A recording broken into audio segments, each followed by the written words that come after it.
जय गुरु जी, जय माता दी। शुक्राना गुरु जी। शिव शक्ति की लाडली चैनल पर आप सभी का स्वागत है। संजय जी, शिव पुराण रुद्र संहिता द्वितीय सती खंड हमारा चल रहा है। इसके सभी अध्याय महत्वपूर्ण है, तो सभी से हाथ जोड़कर विनती है सभी अध्यायों को इस वीडियो के माध्यम से सुनने की कोशिश कीजिएगा, क्योंकि जो संगत पढ़ नहीं सकती वो इस वीडियो के माध्यम से शिव पुराण अध्याय सुन सकती है। जितना पढ़ने का फल है उतना ही सुनने का फल है, तो सभी से हाथ जोड़कर विनती है इस महाशिव पुराण को, माता पार्वती की इस लीलाओं को, इन दोनों महादेव और माता पार्वती की लीलाओं को जरूर सुने और अपने इस जीवन को कृतज्ञ करें। तो चलिए अध्याय स्टार्ट करते हैं। चौथा अध्याय गुरु जी के मंत्र जाप से। ओम नमः शिवाय, शिव जी सदा सहाय। ओम नमः शिवाय, गुरु जी सदा सहाय।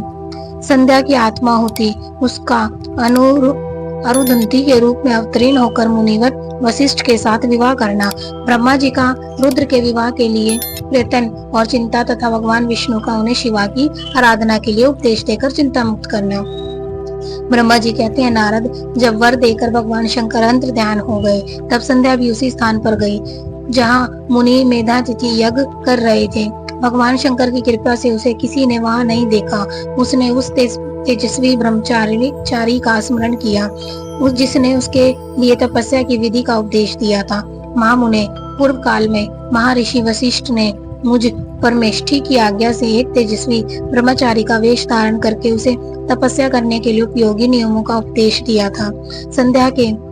संध्या अपने को तपस्या का उपदेश देने वाली उन्हीं ब्रह्मचारिणी ब्राह्मण वशिष्ठ को पति रूप से मन में रखकर उस महायज्ञ में प्रज्वलित अग्नि के समीप गई। उस समय भगवान शंकर की कृपा से मुनियों ने उसे नहीं देखा। ब्रह्मा जी की वह पुत्री बड़े हर्ष के साथ उस अग्नि में प्रविष्ट हो गई। उसका पुरोड़ क्षय में शरीर तत्काल दग्ध हो गया। उस पुरोड़ क्षय की अलसित गंध सब और फैल गई। अग्नि ने भगवान शंकर की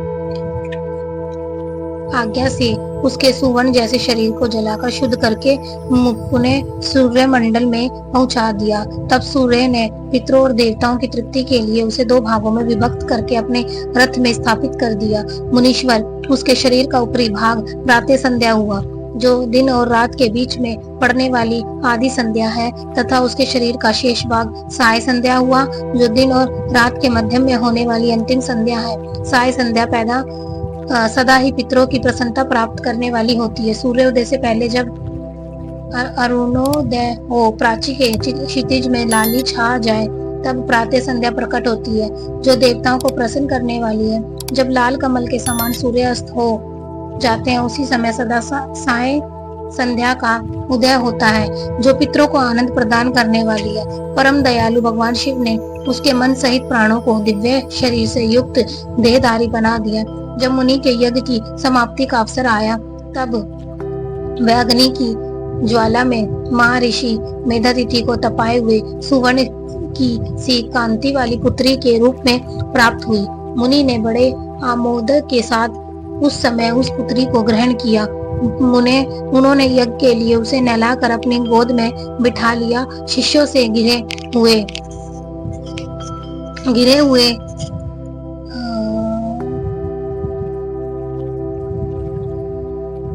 महामुनि मेधातिथियों को वहाँ बड़ा आनंद प्राप्त हुआ। उन्होंने उसका नाम अरुंधति रखा। वह किसी भी कारण से धर्म का अवरोध नहीं करती थी, अतः उसी गुण के कारण उसने स्वयं यह त्रिभुवन विख्यात नाम प्राप्त किया। देवऋषि यज्ञ को समाप्त करके कृतकृत्य हो वह मुनि पुत्री की प्राप्ति होने से बहुत प्रसन्न थे और अपने शिष्यों के साथ आश्रम में रहकर सदा उसी का लालन पालन करते थे। देवी अरुंधति चंद्रभागा नदी के तट पर ताप सरायने के भीतर मुनिवर मेधातिथि के उस आश्रम में धीरे धीरे बड़ी होने लगी।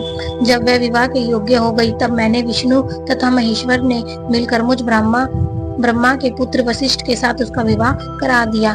ब्रह्मा, विष्णु तथा महेश के हाथों से निकले हुए जल से क्षिप्रा आदि 7 परम पवित्र नदियां उत्पन्न हुई।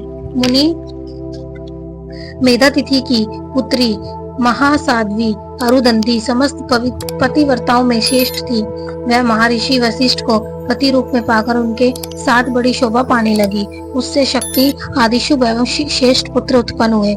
मुनि श्रेष्ठ वह प्रियतम पति वशिष्ठ को पाकर विशेष शोभा पाने लगी। मुनि शिरोमणि, इस प्रकार मैंने तुम्हारे समक्ष संध्या के पवित्र चरित्र का वर्णन किया है, जो समस्त कामनाओं के फलों को देने वाला, परम पावन और दिव्य है। जो स्त्री यह शुभ व्रत का आचरण करने वाला पुरुष इस प्रसंग को सुनता, वह संपूर्ण कामनाओं को प्राप्त कर लेता है। इसमें अन्यथा विचार करने की आवश्यकता नहीं है। प्रजापति ब्रह्मा जी की यह बात सुनकर नारद जी मन प्रसन्न हो गए और वह इस प्रकार बोले। नारद जी ने कहा, ब्राह्मण, आपने अरुदंदी की तथा पूर्व जन्म में उसकी स्वरूप भूता संध्या की बड़ी उत्तम दिव्य कथा सुनाई है, जो शिव भक्ति वृद्धि करने वाली है। धर्मज्ञ, अब आप भगवान शिव के उस परम पवित्र चरित्र का वर्णन कीजिए, जो दूसरों के पापों का विनाश करने वाला, उत्तम मंगलदायक है। जब कामदेव रति से विवाह करके हर्ष पूर्वक चला गया, दक्ष आदि अन्य मुनि भी जब अपने अपने स्थान को पधारे और जब संध्या तपस्या करने के लिए चली गई, उसके बाद वहाँ क्या हुआ? ब्रह्मा जी ने कहा, प्रिवर नारद, तुम धन्य हो, भगवान शिव के सेवक हो, अतः शिव की लीला से युक्त हो। जो उनका शुभ चरित्र है उसे भक्ति पूर्वक सुनो। पूर्व काल में मैं एक बार जब मोह में पड़ गया और भगवान शंकर ने मेरा उपहास किया, तब मुझे बड़ा शोक हुआ था। वसुस्त शिव की माया ने मुझे मोह लिया था, इसलिए मैं भगवान शिव के प्रति ईर्ष्या करने लगा। किस प्रकार सो बताता हूँ, सुनो। मैं उस स्थान पर गया जहाँ दक्ष राज मुनि उपस्थित थे। वहीं रति के साथ कामदेव भी था। नारद, उस समय मैंने बड़ी प्रसन्नता के साथ दक्ष तथा दूसरे पुत्रों को संबोधित करके वार्तालाप आरंभ किया। उस वार्तालाप के समय मैं शिव की माया से पुण्यता मोहित था। अतः मैंने कहा, पुत्रों, तुम्हें ऐसा प्रयत्न करना चाहिए जिससे महादेव जी किसी कमनीय कांति वाली स्त्री का पानी ग्रहण करे। इसके बाद मैंने भगवान शिव को मोहित करने का भार रति सहित कामदेव को सौंपा। कामदेव ने मेरी आज्ञा मानकर कहा, प्रभु, सुंदरी स्त्री ही मेरा अस्त्र है, अतः शिव जी को मोहित करने के लिए किसी नारी की सृष्टि कीजिए। यह सुनकर मैं चिंता में पड़ गया और लंबी सांस खींचने लगा। मेरे उस निश्वास से राशि राशि पुष्पों से विभूषित वसंत का प्रादुर्भाव हुआ। वसंत और मलयानिल यह दोनों मदन के सहायक हुए। इनके साथ जाकर कामदेव ने वामदेव की मोहने की बारंबार चेष्टा की, परंतु उसे सफलता ना मिली। जब वह निराश होकर लौट आया, तब उसकी बात सुनकर मुझे बड़ा दुख हुआ। उस समय मेरे मुख से जो निश्वास वायु चली, उससे मारगणों की उत्पत्ति हुई। उन्हें मदन की सहायता के लिए आदेश देकर मैंने उन सबको शिवजी के पास भेजा, परंतु महान प्रयत्न करने पर भी वह भगवान शिव को मुंह में ना डाल सके। काम सपरिवार लौट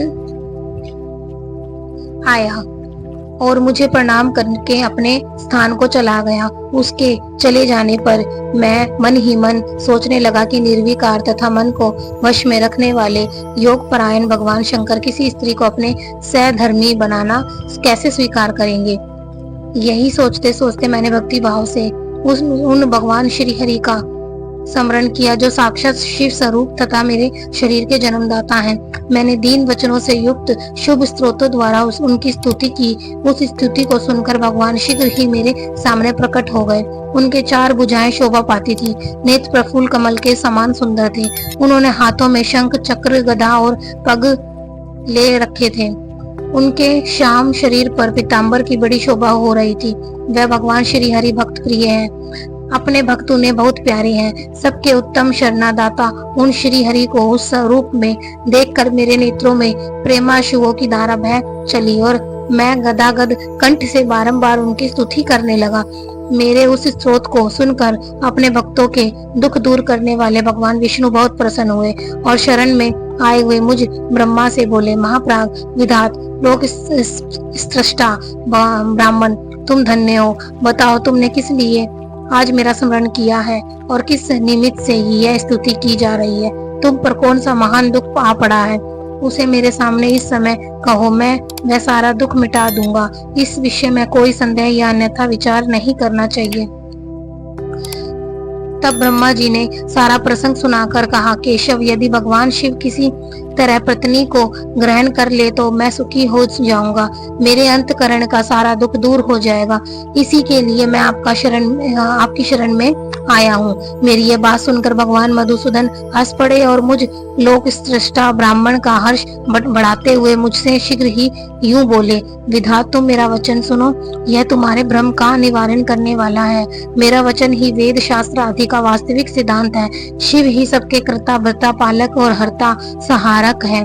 वह ही परात्पर है, पर ब्रह्मा परेश निर्गुण नित्य अनिर्देश्य निर्विकार अद्वितीय अच्युत अनंत सबका अनंत करने वाले स्वामी और सर्वव्यापी परमात्मा एवं परमेश्वर है। सृष्टि पालन और संहार के कर्ता, तीनों गुणों को आश्चर्य देने वाले व्यापक ब्रह्मा विष्णु और महेश नाम से प्रसिद्ध रजोगुण सत्वगुण तथा तपोगुण से परे माया से ही वेद युक्त प्रतीत होने वाले निर्भय माया रहित माया के स्वामी या प्रेक चतुर सगुण स्वतंत्र आत्मनंद स्वरूप निर्विकल्प आत्माराम निद्वंद भक्त परवश सुंदर विग्रह से सुशोभित योगी नित्य योग परायण योग मार्गदर्शन गर्भहारी लोकेश्वर और सदा दीन वत्सल है। तुम उन्हीं की शरण में जाओ, सर्वात्मना शंभु का भजन करो, इससे संतुष्ट होकर वह तुम्हारा कल्याण करेंगे। ब्राह्मण, यदि तुम्हारे मन में यह विचार हो कि शंकर पत्नी का पानी ग्रहण करे तो शिवा को प्रसन्न करने के उद्देश्य से शिव का स्मरण करते हुए उत्तम तपस्या करो। अपने उस मनोरथ को हृदय में रखते हुए देवी शिवा का ध्यान करो। वह देवेश्वरी यदि प्रसन्न हो जाए तो सारा कार्य सिद्ध होकर देगी। यदि शिवा सगुण रूप से अवतार ग्रहण करके लोक में किसी की पुत्री हो मानव शरीर ग्रहण करे तो वह निश्चय ही महादेव जी की पत्नी हो सकती है। ब्राह्मण, तुम दक्ष को आज्ञा दो वह भगवान शिव के लिए पत्नी का उत्पादन करने के निर्मित सर्वत भक्ति भाव से यत्न पूर्वक तपस्या करे। तात शिवा और शिव दोनों को भक्त के अधीन जानना चाहिए। वह निर्गुण पर ब्रह्मा स्वरूप होते हैं, ऐसे हुए हैं, सर्वेच्छा से सगुण हो जाते हैं। वेदे भगवान शिव की इच्छा से प्रकट हुए हम दोनों ने जब उनसे प्रार्थना की थी तब पूर्व काल में भगवान शंकर ने जो बात कही थी उसे याद करो। ब्राह्मण, अपनी शक्ति से सुंदर लीला विहार करने वाले निर्गुण शिव ने सर्वेच्छा से सगुण होकर मुझको और तुमको प्रकट करने के पश्चात तुम्हें तो सृष्टि कार्य करने का आदेश दिया और उमा सहित उन अविनाशी सृष्टिकर्ता प्रभु ने मुझे उस सृष्टि के पालन का कार्य सौंपा। फिर नाना लीला विषाद उन दयालु स्वामी ने हंसकर आकाश की ओर देखते हुए बड़े प्रेम से कहा, विष्णु मेरा उत्कृष्ट रूप इन विधाता के अंग से इस लोक में प्रकट होगा जिसका नाम रुद्र होगा। रुद्र का रूप ऐसा ही होगा जैसा मेरा है, वह मेरा पूर्ण रूप होगा। तुम दोनों को सदा उसकी पूजा करनी चाहिए। वह तुम दोनों के संपूर्ण मनोरथों की सिद्धि करने वाला होगा। वही जगत का प्रलय करने वाला होगा। वह समस्त गुणों का दृष्टा निर्विशेष एवं उत्तम योग का पालक होगा। यद्यपि तीनों देवता मेरे ही रूप हैं, तथापि विशेष रुद्र मेरा पूर्ण रूप होगा। पुत्रों देवी उमा के भी तीन रूप होंगे। एक रूप का नाम लक्ष्मी होगा जो इन श्री हरि की पत्नी होगी। दूसरा रूप ब्रह्मा पत्नी सरस्वती है। तीसरा रूप सती के नाम से प्रसिद्ध होगा। सती उमा का पूर्ण रूप होगी, वह ही भावी रुद्र की पत्नी होगी। ऐसा कहकर भगवान महेश्वर हम पर कृपा करने के पश्चात वहां से अंत ध्यान हो गए और हम दोनों सुखपूर्वक अपने अपने कार्य में लग गए। ब्राह्मण समय पाकर मैं और तुम दोनों सपत्नीक हो गए और साक्षात भगवान शंकर रुद्र नाम से अवतीर्ण हुए। वह इस समय कैलाश पर्वत पर निवास करते हैं। परवेजेश्वर, जब शिवा भी सती नाम से अवतीर्ण होने वाली है, अतः तुम्हें उनके उत्पादन के लिए ही यत्न करना चाहिए। ऐसा कहकर मुझ पर बड़ी भारी दया करके भगवान विष्णु अंत ध्यान हो गए और मुझे उनकी बातें सुनकर बड़ा आनंद हुआ। चलिए संगत जी, ये अध्याय यहीं समाप्त होता है और बहुत ही महत्वपूर्ण अध्याय है। माँ कैसे महाशिव ने ब्रह्मा जी और विष्णु जी को सृष्टि का कार्यभार और लालन पालन के लिए उन्होंने जो उनको कार्य सौंपा था उन्होंने संपूर्ण निभाया, और कैसे हमारी माता पार्वती जो जगदम्बा है उनका सती रूप में कैसे अवतरण हुआ, इस अध्याय में सभी चीज बताई गई है। तो सभी इस अध्याय को पूर्ण रूप से सुनिएगा, स्किप करके बिल्कुल मत सुनिएगा। इस अध्याय को मैं यहीं खत्म करती हूँ, अगला अध्याय अगली वीडियो से स्टार्ट करेंगे। जय गुरु जी, जय माता दी, शुक्राना गुरु जी।